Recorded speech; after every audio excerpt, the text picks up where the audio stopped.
Happy Pride readers, and welcome to Pride Book Fest. I'm Aaron H. Aceves, he, him, and I'm the bisexual author of the young adult contemporary novel, This Is Why They Hate Us, coming spring 2022 from Simon & Schuster Books for Young Readers.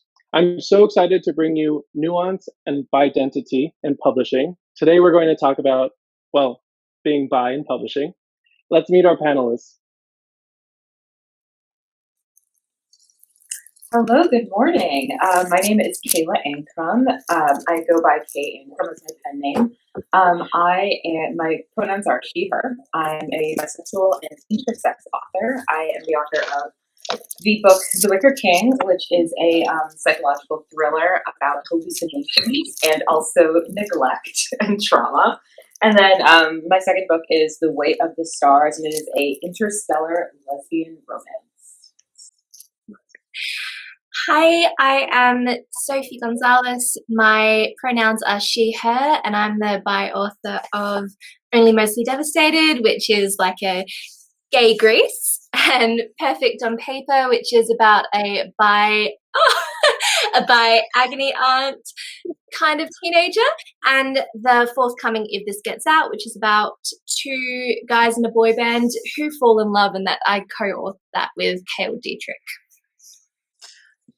Hi, I'm Zack Smedley. My pronouns are he and him. I'm the author of Deposing Nathan, which is a YA book about a boy navigating bisexuality and religion. And the upcoming Tonight We Rule the World, which is being billed as Laurie Hall Sanderson's Speak, but for boys.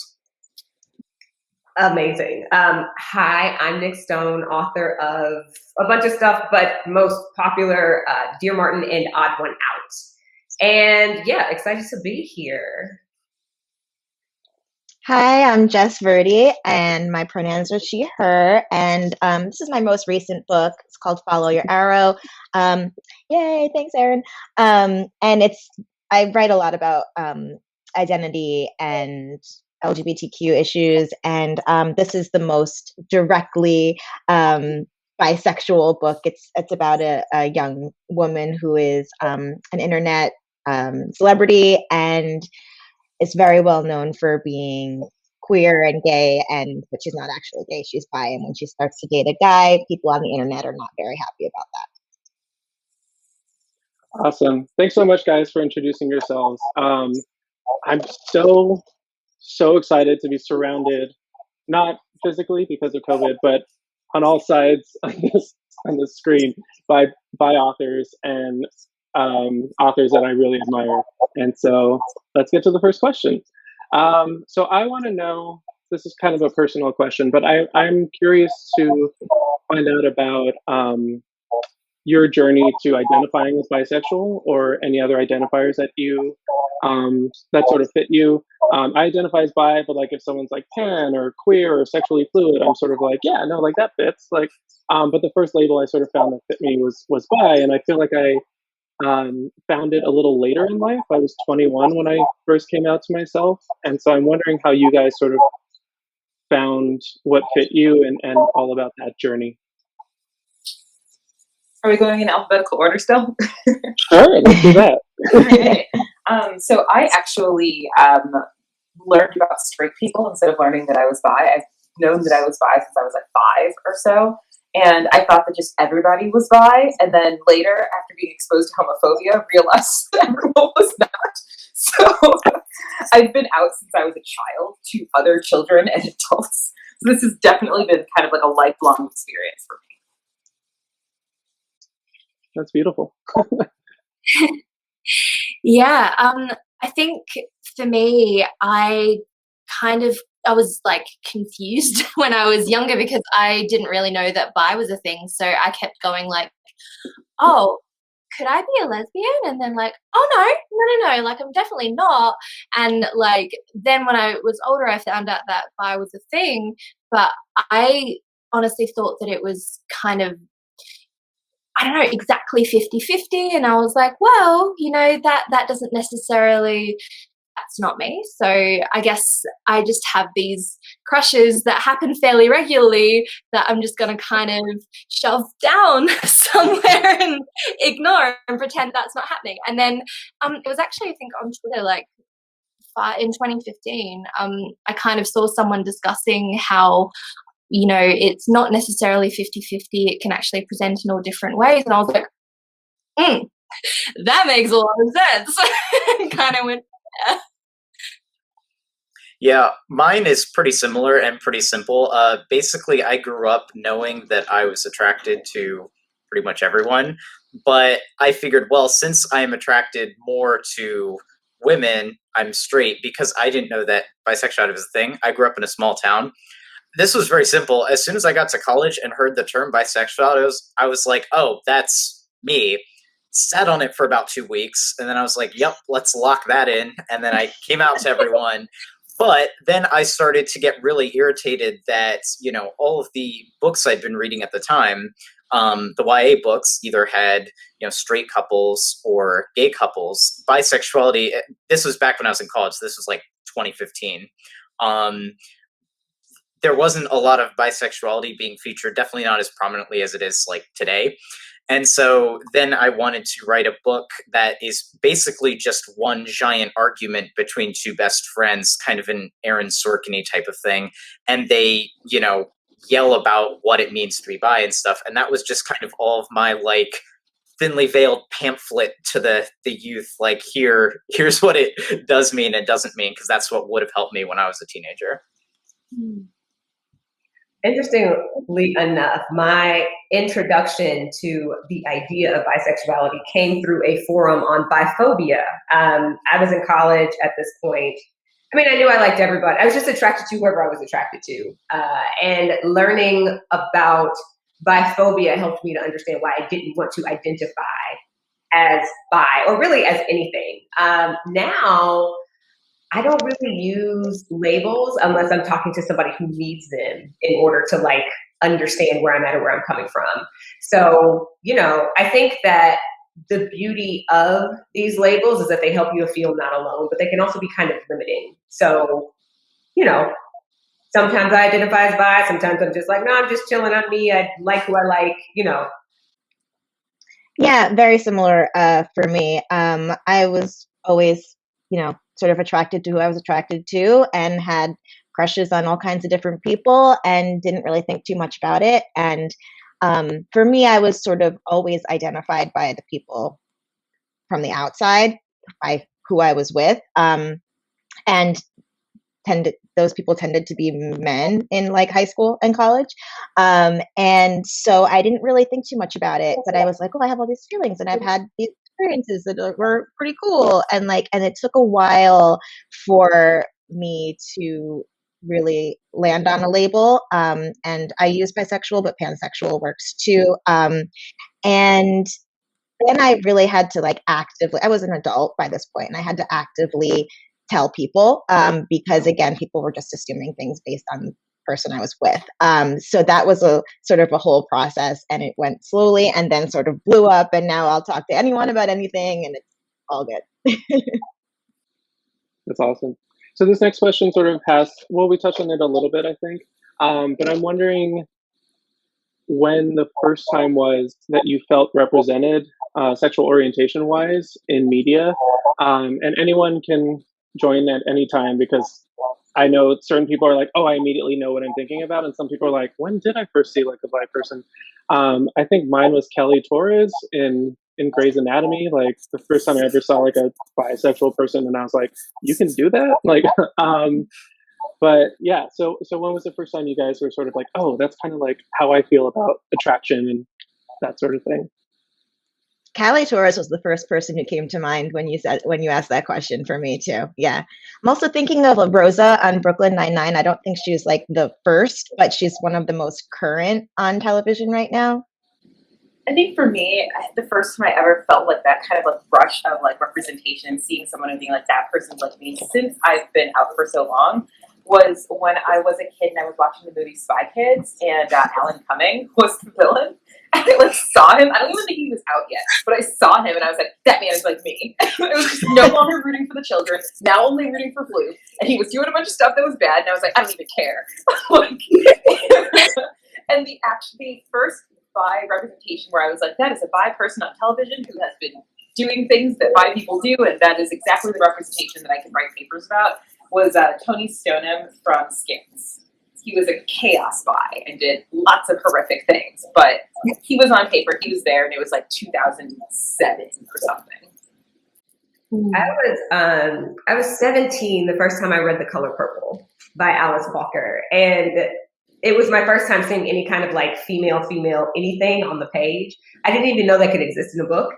And the interesting thing is, like, my identity was still forming at that point. Like, it's like, you know, you have these things going on inside of you, but at that time, like, I graduated from high school in 2003 and nobody was out. Like, it was still such a taboo thing to be a person who's attracted to people of the same sex identity.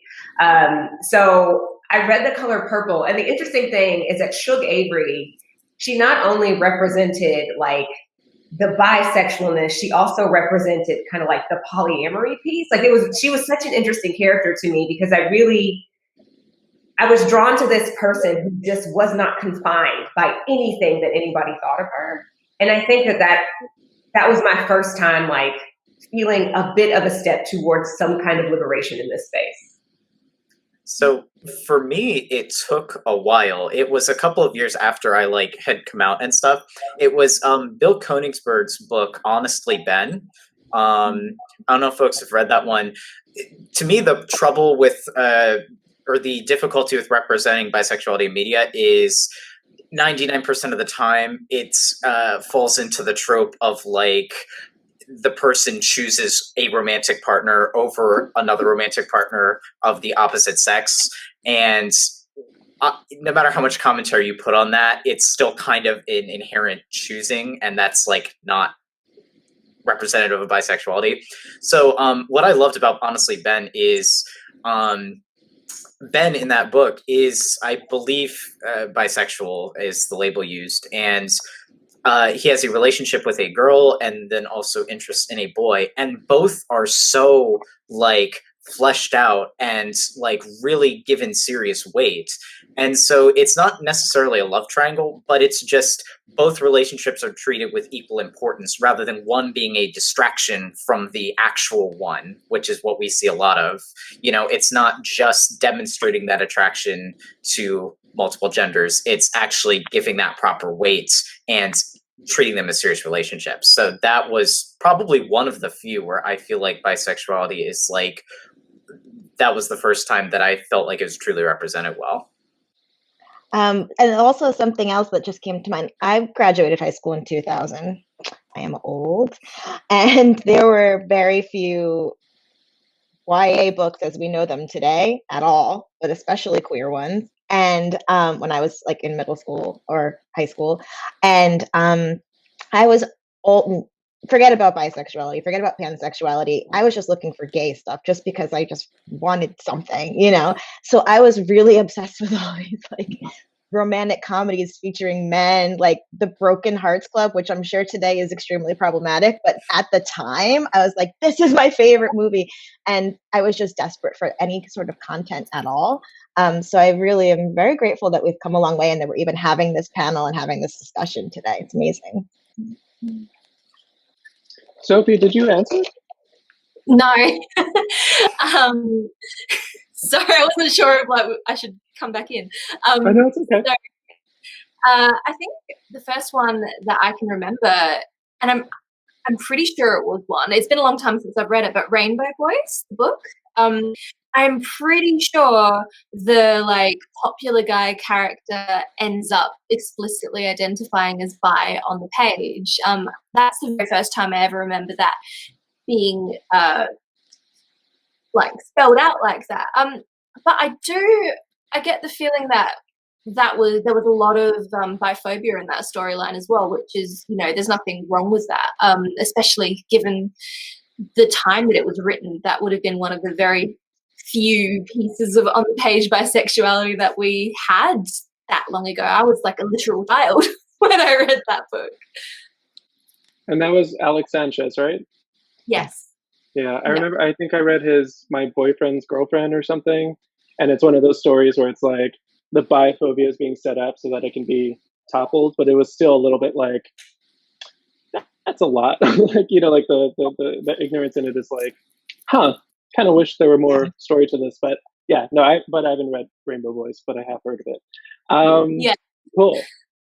So let's talk about your guys' books. That's very exciting to me that I get to like talk to you guys about stuff that you've created. So we have a large community, right? The queer community. We have a lot of letters, and we are specifically talking about the B. But within the B, there are plenty of different experiences within that. Sophie, I think you mentioned the 50-50, or some people are 80-20. Some people are, you know, it's just different. And specifically with all of you, we have sort of a lot of diverse perspectives on bisexuality.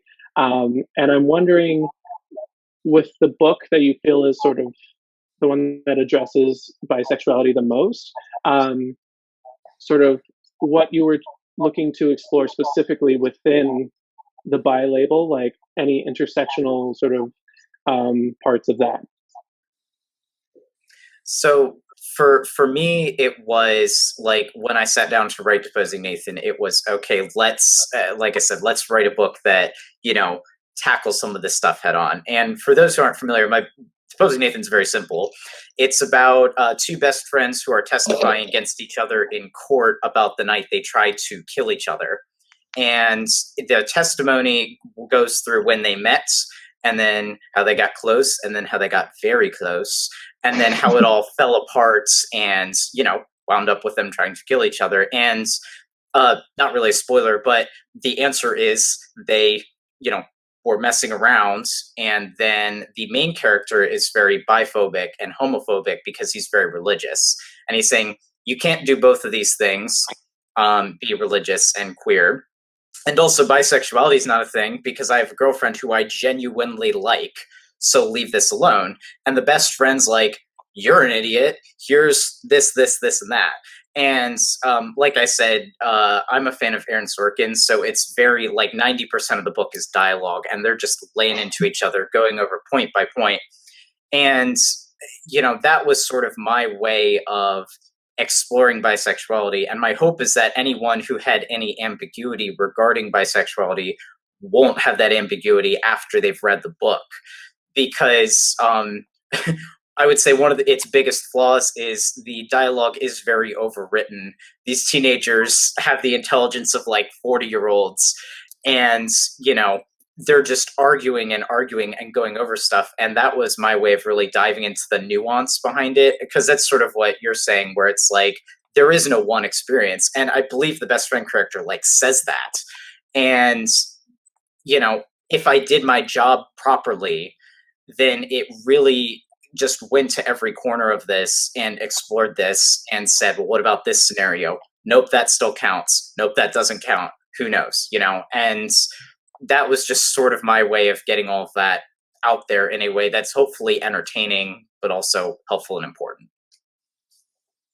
That sounds a lot to me like, have you read Patrick Ness's Different for Boys? It's like no, but it's on my list.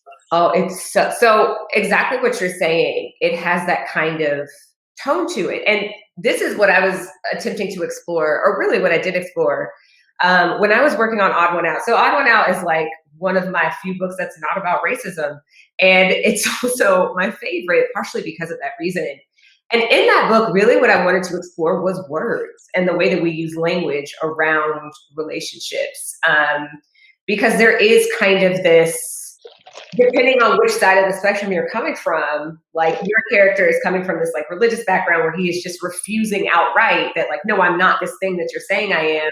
Where I have a character who is having the opposite experience, you know, like she's like, this is what I am. I know I'm feeling these other things, but I don't believe them. So like she's kind of pushing back against heteronormativity, even though she has developed these feelings for a person who is of the opposite sex. And like what I really wanted to do was just explore the limits of language and the limits of like how we talk to and about each other. Because even right now, I think about how the labels are even in flux because of gender identity things going on. You know, like there's so many shifts happening in the way that we talk about gender.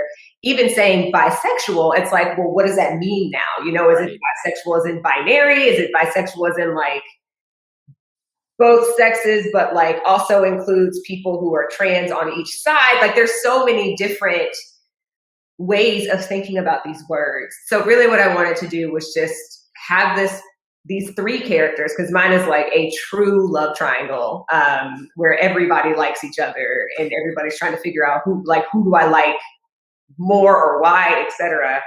And coming to realize that like the most important thing is that you like the person and they like you back.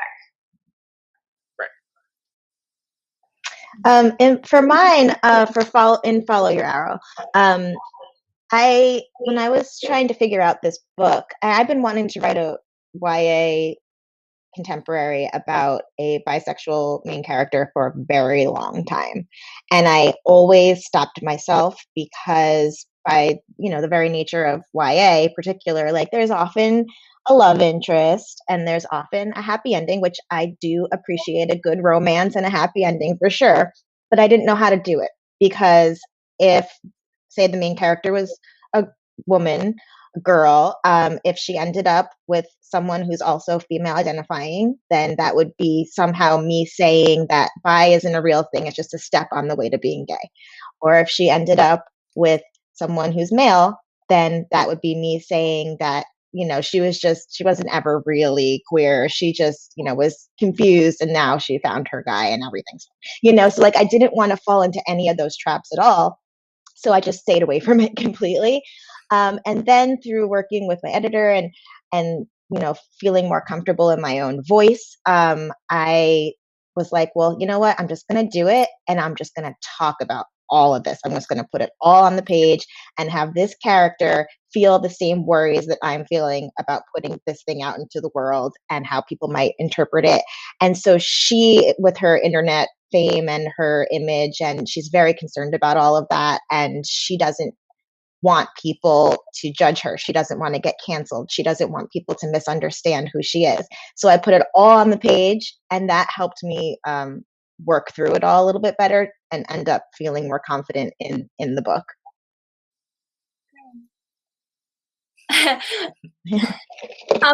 It's funny. I've actually seen a lot of people when they mention my book, Jess, they bring up Follow Your Arrow, because I think that we kind of really these two books at similar times that kind of explored very similar themes. We're probably seeing the same things as each other and going like, yep. as each other. I know we're only supposed to talk about one book, but there's like context behind mine that affects other books. I'm going to really quickly run through it. So for me, in 2014, I wrote a bi main character in a same gender relationship, got my agent with it, did not sell the book. Second book was actually my debut. I didn't mention it before. It's The Law of Inertia. It has a bi main character in a same gender relationship. And then in my third book, Only Mostly Devastated, I had a gay main character with a bi love interest and then a bi side character. And that bi side character was the first of many bi characters by that point that I wrote, ending up with someone ending in a relationship with someone who had a different gender to her. And one of the very first things that happened in the publishing world when we took that book out was I had feedback from someone within the queer community who said, look, you had this character come out as bi and go through this whole journey only to settle for a guy. Like, what the hell? And I was like, oh my gosh, like, what did I do? I let everyone down. Like, I did an awful thing. Yeah. And then I kind of like dwelled on it for a little bit and I was like, well, bi does mean like, it doesn't mean just wrong. So, I felt guilty and then I kind of felt a little bit annoyed.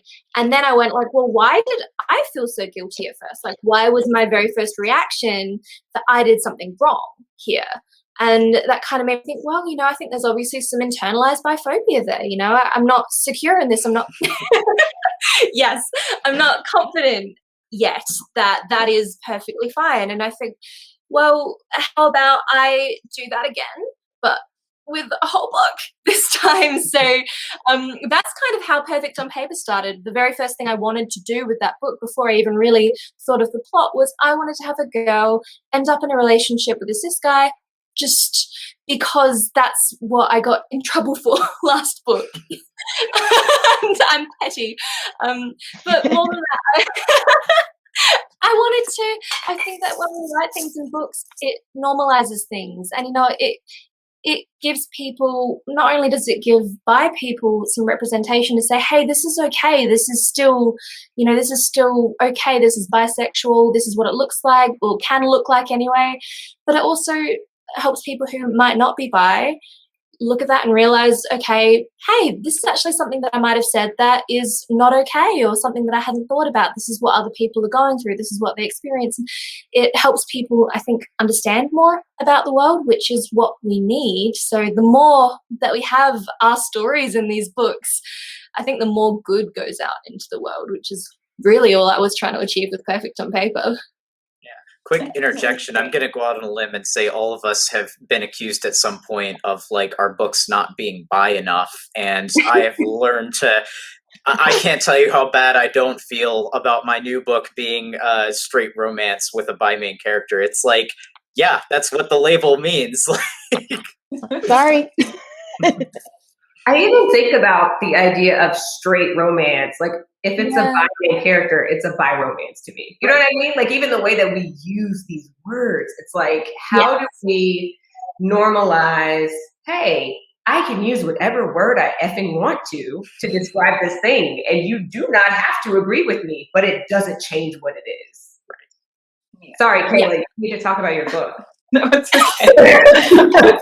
I'm just taking everything in. But The Wicker King is, it handles bisexuality, but also polyamory. The main character is severely mentally ill, and he's dealing with a lot of issues in regards to hyper focusing on central issues in his life, and isn't really quite paying 100% attention to a lot of the stuff that's going on around him. But he and his best friend are basically dating the same girl, and his perception of their relationship that they have with this girl is very much a replacement for the kind of familial love that both of them are lacking. And they have this really interesting, I guess, romantic dance that they do, where the friend finds this girl and it's she reminds me of you, and I clearly can't be with you because you don't know, what's going on with your orientation or anything like that. So I would like to try to hook you guys up and kind of give her to you. And the main character is there's this girl, and I like her, but I want to spend all of my time with my best friend, and I don't want to look into why. Just is kind of dealing with that. But throughout the book, you watch him kind of court this girl, and then he'll say something oh, Jack and whatchamacallit were holding hands, or she kissed Jack goodbye, or whatever. And there's just this entire love story happening on the outside of his mental illness breakdown that's not really kind of witnessing. But at the end of the book, it's kind of more explicitly discussed that they're a couple, they're in a relationship. And all of my books are actually part of a series, even if they don't have the same characters. They're all set in the same town, but in different time periods. So in my second book, The Way to the Stars, the characters that are the main characters in The Wicker King are the parents of one of the children in The Way to the Stars. So you get to see them living their best, closed unit poly lifestyle, and being really awesome parents, and creating the, wholesome and helpful parental environment that they wish that they had. And I really wanted to kind of talk a little bit about, being bi and creating your own community, creating your own private kind of solace for yourself in a community that might not necessarily be as welcome for you. And also, at the time that I wrote The Wicker King, which was when I was in college, it was 2012, there was very little bi representation, and most of it was about girls. And the majority of my people that I've dated have been bi men and boys. And one of my partners was I've never seen myself in anything. You're really good at what you're doing. Can you make something for me? So I wrote The Wicker King so that he could see himself during a time when people weren't signing people for those kind of books. If there was a book about bisexuality, it was bisexuality that included men. It was intensely biphobic, intensely biphobic, either from like a straight perspective or from a gay perspective. And he's like, I just want something that's neutral. So I wanted to build him this world where, you know, having this relationship and being able to, you know, love many people from many genders was a positive thing and probably the only positive circumstance within the text of the book, and was an anchor for those characters. Kayla, I remember reading your tweets about that, like writing a bi character for someone else, and I was like, that is like the sweetest thing I've like ever read. It's like such a gift to be like, here, now you can see yourself. That like story always gives me chills. And Zach, I really appreciate deposing Nathan, because like I grew up Christian, I'm still Christian, but it's always been this struggle, not because of incompatibility, but because I was taught about it being incompatible, like being queer and being Christian. So I really appreciate that. And then it's really interesting with Sophie and Jess and Nick, your books all sort of have girls who are sort of, there's an established attraction to a same-sex people or a same-sex person. And then it's sort of them figuring out, oh wait, or not figuring out, but like sort of being like, oh, I can allow myself, or I can fall in love with someone who society expects me to end up with. And I think that's so important, because usually it's like, I'm straight. And then someone realizes like, oh no, I'm falling for the same sex. So like, I appreciate the inverse of that a lot. And again, I'm just very excited to talk to you all about your books. We touched on this a lot, I think necessarily because we've been talking about writing bisexual characters. A lot of you have mentioned biphobia. So the next question is sort of very open-ended, but it's sort of about the biphobia that you've experienced in the industry.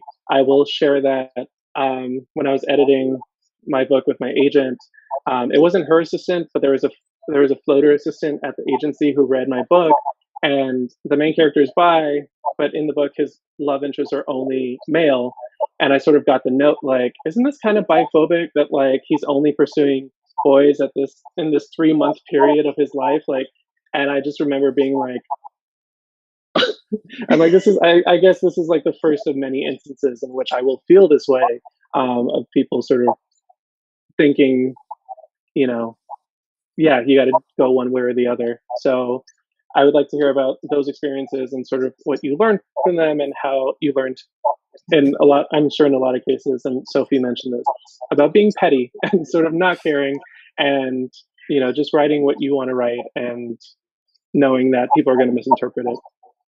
Well, as I've mentioned, the way I sought to avoid that is, this is not necessarily a good thing, but I just was very unsubtle in my book. I don't do a lot of, letting the reader interpret it. Again, the best friend character, Cam is his name, is presented as very, very smart and very cool with being Christian and also bi.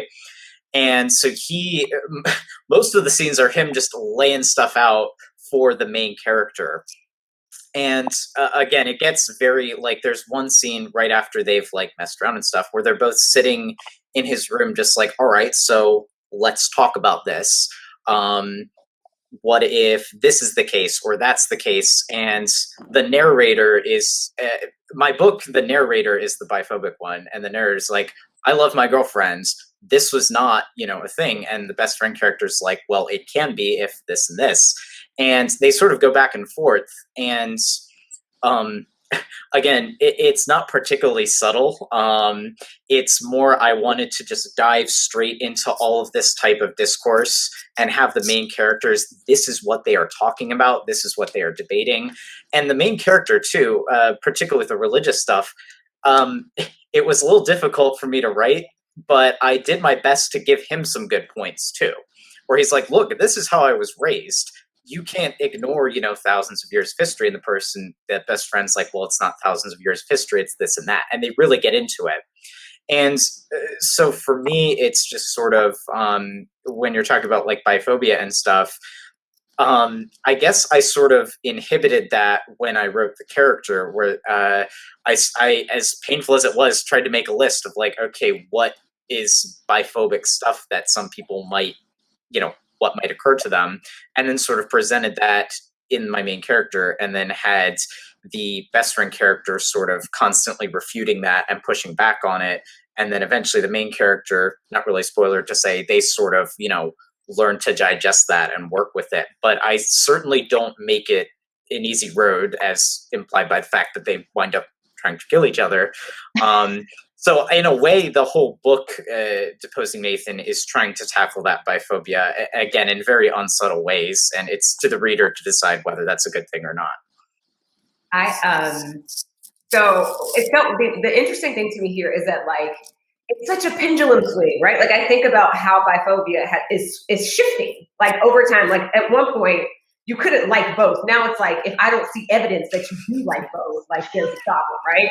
And Jess, you hit it on the head when you were talking about how, like, okay, if you're a girl and you date a girl and then you go back to dating a guy, you were going through a phase. If you're a girl and you date a girl and you stay dating girls, you were just, like, on the road to becoming gay. And those are the things that I was dealing with when I was younger.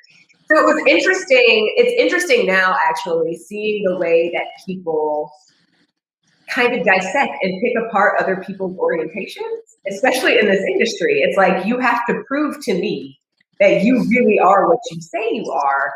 And I find that both hilarious and infuriating at the same time.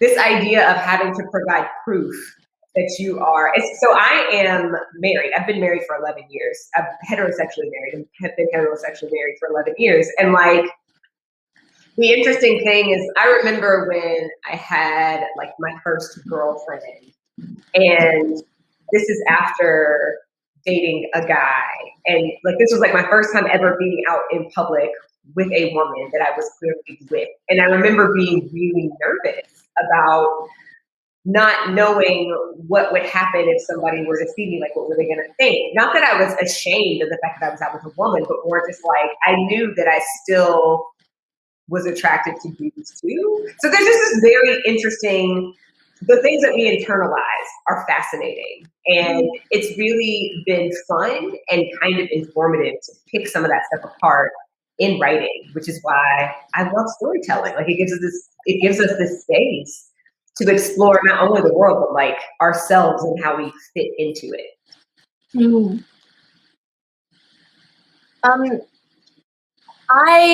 I've seen biphobia around, obviously, I think we all have.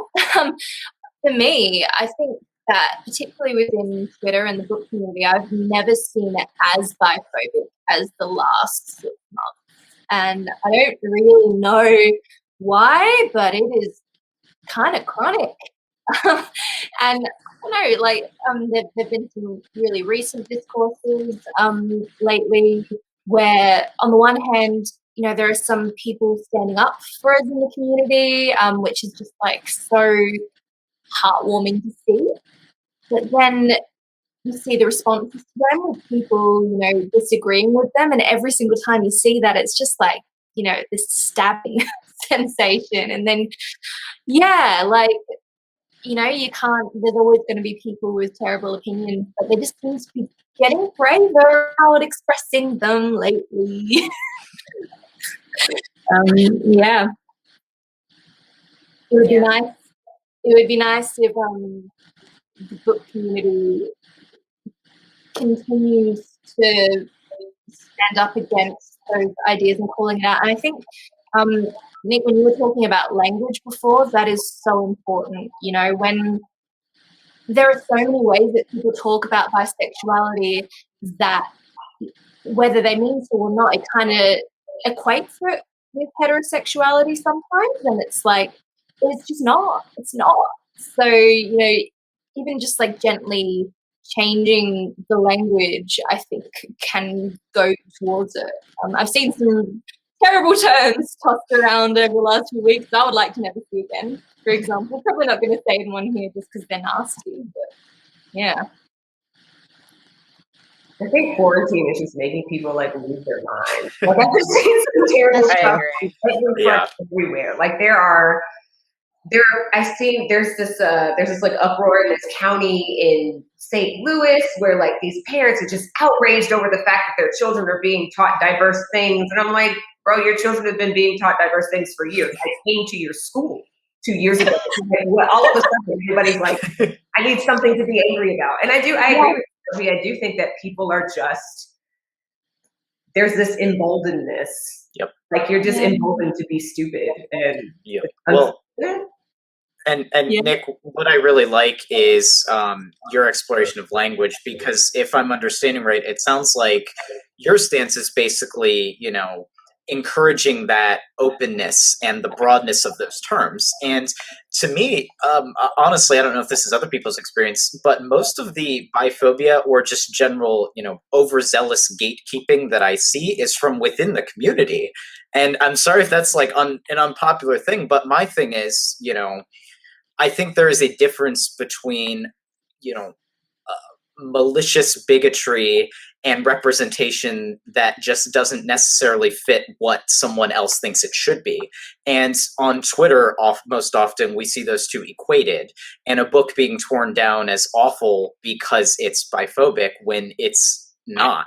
And so to me, I think that broadness of language is so important, because it's like, this word can mean different things. And like, okay, do we really want to, attack this book? Like, do we have good reasons for it? And I think that if we could encourage that broadness of that language, it would help with that a lot.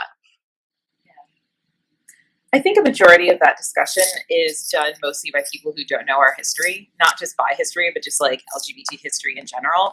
And whenever I see those arguments, it doesn't really affect me emotionally, because it looks like a bunch of children in clown suits just running around screaming about stuff that they don't know what they're talking about. And I'm just like, we understand why there is a ginormous loss of history within our community because of the many, many deaths. Okay, like we all get that, or at least a majority of the older people get that. The effect of that is something that reverberates from that situation to create an environment in which many people's exposure to certain terms, certain lifestyles, certain structures is mostly modern and very uninformed. And especially when people are having language debates about who can say what words and who can do what, watching them talk about these things where they clearly have no historical knowledge whatsoever about anything that happened before like maybe 1970 is simultaneously irritating and also devastating, because that it's not a situation that is bigotry born from social circumstance. It is a situation where it is bigotry within our community that is born from an incredible and devastating loss. And that it's symptomatic, not, the actual core of what's happening. And it's really interesting from like a long-term, terminally on internet perspective to watch people who had one ideology that was very firm to them, and as they grow and become a deeper part of their community and start doing research and start reading academic texts and start listening to, authors of color who have been in the community for decades and decades, how their perspective kind of changes on what they thought were hard and fast rules about certain things, especially when it comes to biphobia, transphobia, and acephobia specifically. So it just doesn't affect me. It's just irritating. It's just like, oh my God, this is just this consequence of all the deaths. We're dealing with this again, because we don't have a connection to our queer elders. And it's just like incredibly tragic to me. But since we're talking about biphobia in our books, before I wrote The Wicker King, I wrote this book called Red in the Bomb. It was my first attempt to bring most of the stuff that in regards to representation in The Wicker King into the comic community. And the main character of Red in the Bomb was a feminine bi man. And the agents didn't like that. There was a lot of discussion about, is he just, on his way to being gay, what's going on with him. And then he had like this huge secret crush on his best friend who was a girl. And the resounding response to this book was, when is he going to betray her? And that was an incredibly painful thing for a 21-year-old me to read about, because it was just so clear to me that even though my book was reaching the kind of agents and publishing community that would be likely to purchase a text that was an LGBT text of some kind, they were so, I guess, influenced by their understanding of bisexuality as something that is inherently dishonest and inherently a kind of like betrayal on either side, whether you're betraying your potential, spouse that you married, that you're cheating on, whatever, or, you are betraying the LGBT community by daring to take a step out to do, whatever. And it was just like really disheartening. And, I tried again. And this one managed to stick, but it has never left my awareness that that might have been the reason why The Wicker King went off and Bread and the Bomb faltered. Yeah, that's something we often see, right? Where I mean, I'm thinking of a male character who's with a female character, and then they sort of realize they have feelings for the same sex, and then they leave her in like the worst way possible, usually cheating or just like some betrayal, and then like if that's not bad enough, then they and I'm always like, please just identify as bi and just say you screwed up, but it's always like, oh no, I'm gay now, which I realize that is the experience for a lot of people. But every time that situation happens, like it's never like, oh, I broadened sort of my view of my sexuality. It's more like, oh, now I'm definitely this one thing, and sorry, like, and then it's again, I'm thinking of Grey's Anatomy. There's a new character. I like him. His name is Schmidt, and he hooks up with a female surgeon, but then he starts crushing on this new guy who's actually in Doja Cat's latest music video. And so like he starts hooking up with him, and then he's like, I'm gay. And then it's like, are we not going to mention that in the last season you hooked up with that female surgeon? Like, we're just not going to mention it. So that was interesting. Well, that's Grey's Anatomy. I mean, I love Grey's Anatomy, but like they have 17 years of having no good male queer representation whatsoever, and that was their attempt to remedy that, and they didn't do a very good job. Yeah, no, that is true. Moving on from Grey's Anatomy, though. So I'm assuming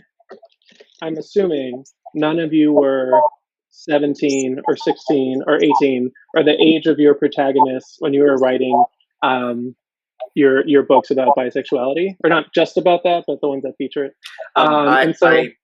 I sort of was. I was 19 when I was writing a 17-year-old. Okay, so very close. So just don't answer the questions, Zach. No, I'm kidding. No, but even in the span of 2 years, I wonder. And I'll get to the question. So like in my experience, I think I was 24 and I was writing a 17-year-old. And I sort of, when I was 17, I was straight, and like my decision to make my main character sort of out to himself and his best friend came from me being like, well, if I were 17 now in this generation with the internet, with social media, like I was like, I hopefully would have like figured it out earlier, right? And I wouldn't have oscillated between gay and straight, and I would have been like, oh, there are more options. So I'm wondering, like, for you guys, like how it was to sort of write a character who is a lot younger than you, and if it's in a contemporary context, like how they approach finding their sexuality that was different from the way that you found yours. So Zach, you were around the same age, and Kayla, I know you said that you were 5 from 5. But like, yeah, just like the experience of being like, okay, I think a kid at this age in this time period would go about it this way. So like the process of doing that. Well, for me, it was, I think a lot of people assume that my main character's journey is my journey, where, because the main character has this deep struggle with, being raised religious and, oh, I'm bi, how do I reconcile the two? For me, I always tell people just flatly, no, I never had that at all. But when I was looking at YA literature, there were two things I wasn't seeing. And one was, bisexuality prominently represented.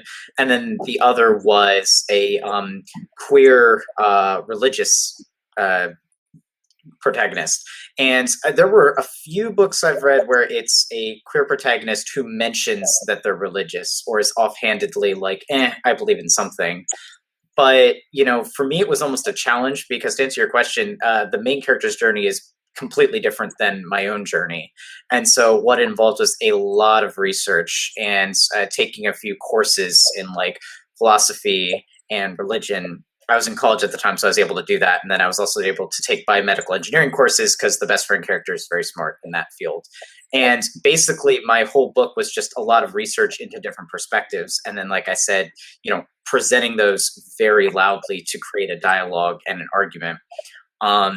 And so for me, like I said, I decided early on to not write my characters how teenagers actually speak.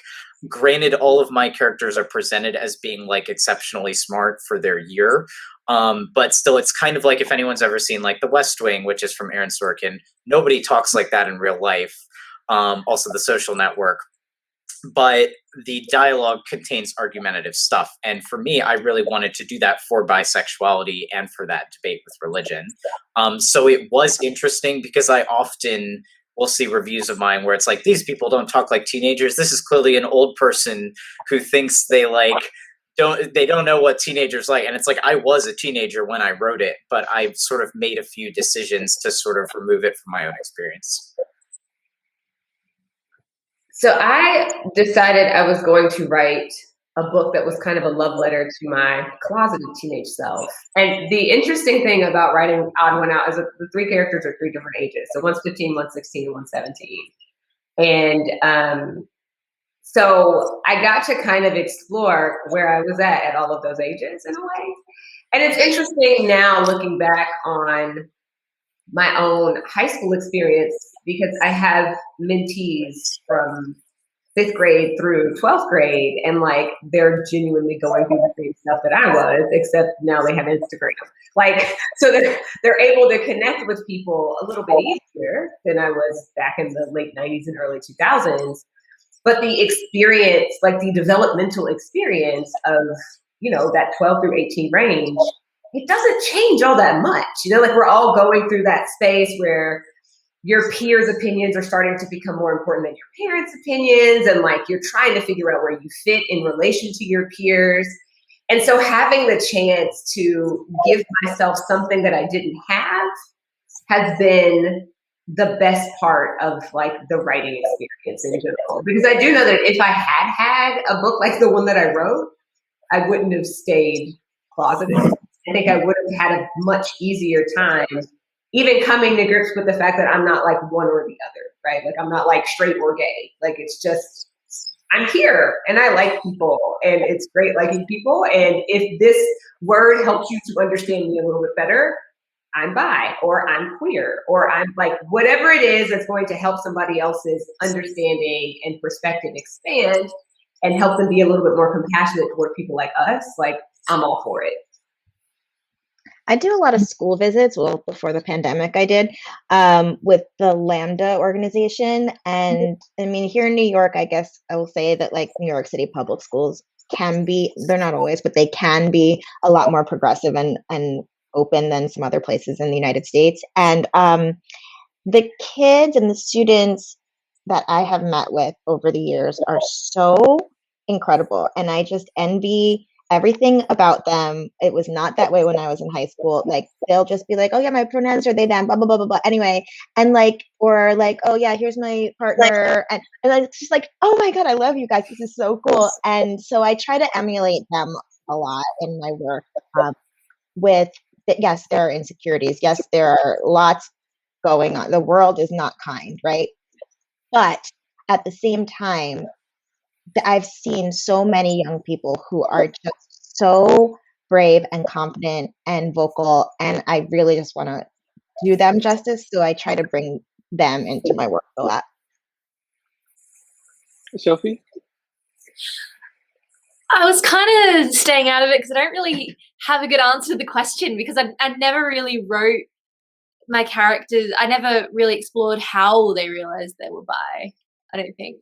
They just kind of start the story knowing. Maybe that's the answer. Maybe it's that I want to see a world where people have the understanding and the knowledge and, the lack of internalized biphobia and homophobia that they can get their first crush on someone of the same gender and just go, rather than like having the spiral that I had. So yeah, maybe I'm just kind of writing a world that I'd like to see.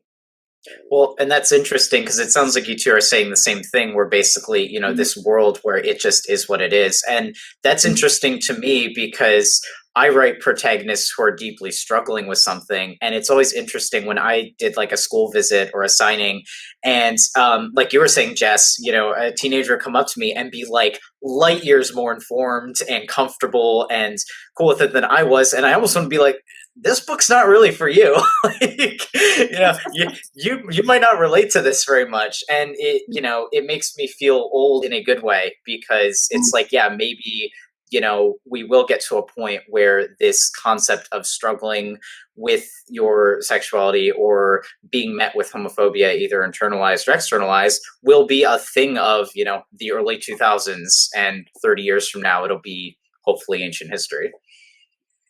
Yeah, so I feel like meeting kids today is really interesting because they're so like rich with knowledge and confidence about things that we were like maybe even just like a little bit uncomfortable about. They're just like, yeah, whatever. And it's so cute.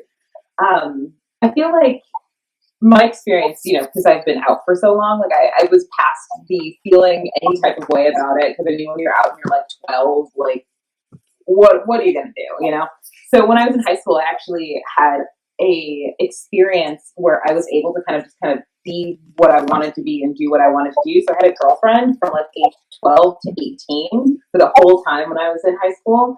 And then when I was like in that same relationship, I like also had like boyfriends, like other girlfriends and whatever. And I was kind of like doing my own thing. So when I got the opportunity to like write, books and stuff, I wanted to kind of create an environment that was similar to the one that I was very privileged to experience, which was an environment where nobody really cared what I was doing, and I was able to explore different things very freely and very much with the kind of like support and like wary guidance of all the adults around me. So even though there are things that are, stressful and thrillery and stuff in my books, the like sad and stressful part is never the characters' orientation or anything going on with their romance. It's very much other stuff, and then in the background they're dealing with this.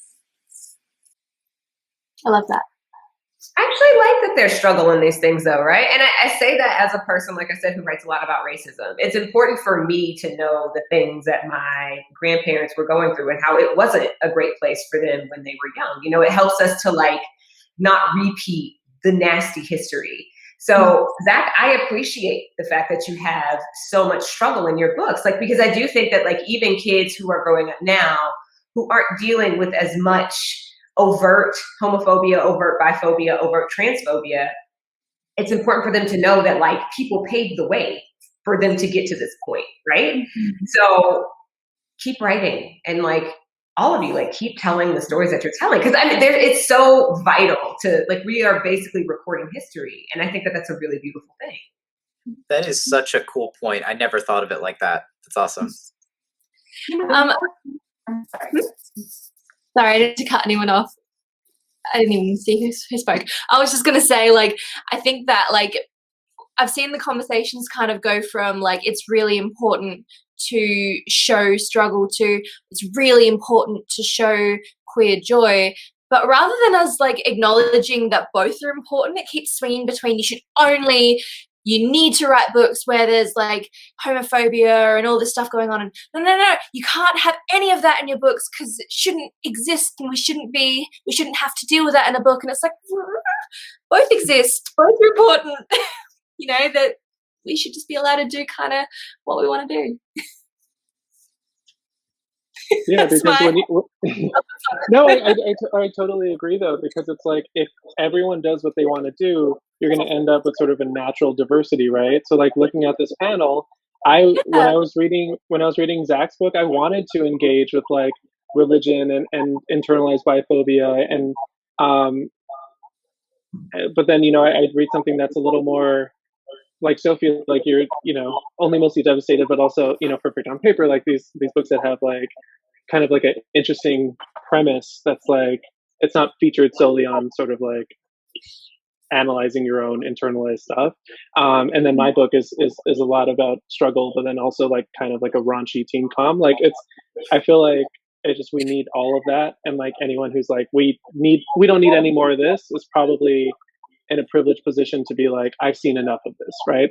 Because the same thing was happening with coming out stories, where people were like, I don't want any more coming out stories. And it's like, well, we still need them. Like, yeah. So we're sort of running out of time. So I think for our last question, I just want everyone to talk about what they're currently reading and to shout out any queer books that we haven't covered yet, because I think we've shouted out a couple of them. But yeah, so what are you guys reading?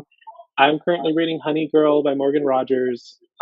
It's so beautifully written. I'm only like a third of the way through, but it's like so beautiful and funny, and I love that. Yeah, what are you guys reading? Queer books? Well, I can go. I'm currently reading not a queer book, but it's really good. It's called The Duke Undone. It's an adult Regency romance. It's beautifully written. It's by an author named Joanna Lowell. She's a Pushcart winner. She's just an extraordinary writer, and it's sexy and fun. Yeah, so anything you're currently reading, and then if it's not queer, that's fine. We forgive you. But and then any like queer classics that you're like, this is one of my favorite queer books. For me, currently, I'm reading Dig by A.S. King. I'm almost done with it. So good, so good. It's one of those books where I read it and I'm like, yeah, I'm never gonna get to this level. I'm never doing anything like this, because it's so well written. And then I would say, if I'm naming one of my favorite or most classic queer books, it would be More Happy Than Not by Adam Silvera. I would say the grittiness and brutality in that one is about on the level of What's in Mine, and that was very validating to read that. Mm. Also, since you were just talking about A.S. King, I'm reading A.S. King's next book, which is called Switch. So A.S. King is definitely a heroine of mine, and actually, I will recommend Ask the Passengers, which is one of her queer books, and it is one that I was reading when trying to figure out how to get myself to a place where I was comfortable to write about it. Like just what you were saying earlier about like, I want to write about this, but I'm not sure how without like. I don't want to reinforce any stereotypes or reinforce any kind of phobic-based things, but also I do want to tell my story. So I read Ask the Passengers around that time, and it's a book that was really helpful. And then I mentioned earlier Patrick Ness's Different for Boys. It's actually in an anthology. I can't remember which one it is, but that is a short story. I mean, you can read it in like 15 minutes, but it's one of those short stories that stuck with me, and I think will stick with me for a very long time. I'll also shout out as one of my recent favorites, Leah Johnson's You Should See Me in a Crown. I really love it. It's really great in every possible way. And if you listen to the audiobook, the narrator is incredible, so double bonus. It's really, really wonderful story. I'm currently reading The Boy from the Mish by Gary Lonesborough, which is an Australian book about an Aboriginal boy who's gay. And two really awesome ones I've read this year are Trouble Girls by Julia Lynn Rubin, which is like a sapphic Thelma and Louise retelling about two girls that murder a guy and then go on the run. And then The City Beautiful by Aidan Polidorus was like really, really awesome. It's like this like gothic dark thriller that's just like fun and fast paced and beautifully written, and I really recommend both of them. Unfortunately they're not out yet, but they're out soon, so like by the time this goes, it'll be like a week or two. You can pre-order it and read it. Wonderful. I want to toss in one more author. So like I will say something that has been really encouraging lately is seeing the number of queer authors who are being welcomed into this industry with open arms, and like their books are being pushed. Like I think about Aiden Thomas and just the resounding amount of support behind the books that he's creating. And then I also want to shout out Kaylin Bayron, Cinderella is Dead and This Poisonous Heart. She's doing amazing work.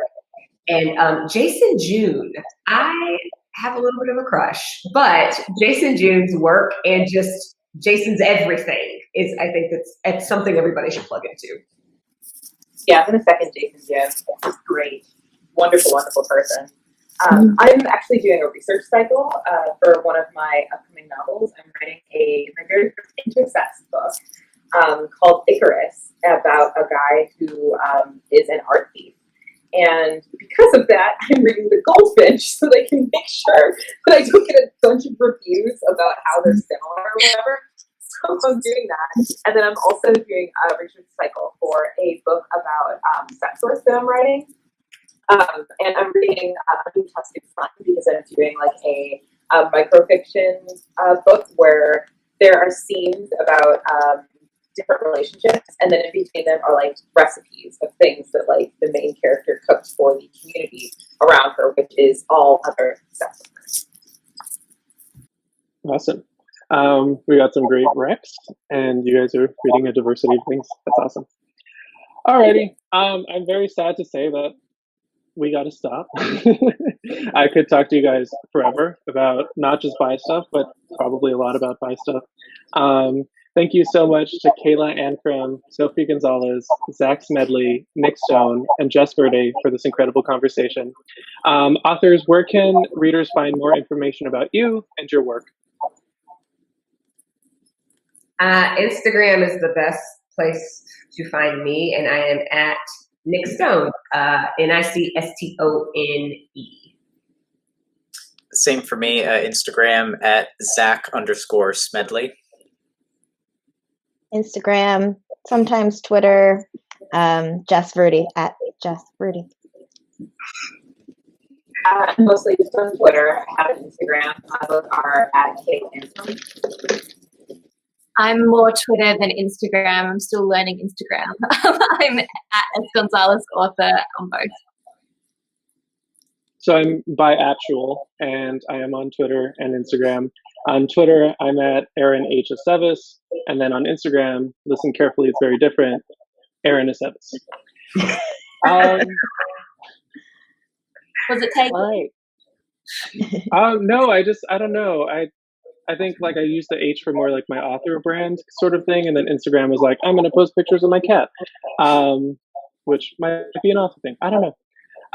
But I want to thank everyone tuning in. Thank you for joining us at Pride Book Fest 2021. And thank you, Aaron. This was really Thank you great. very much.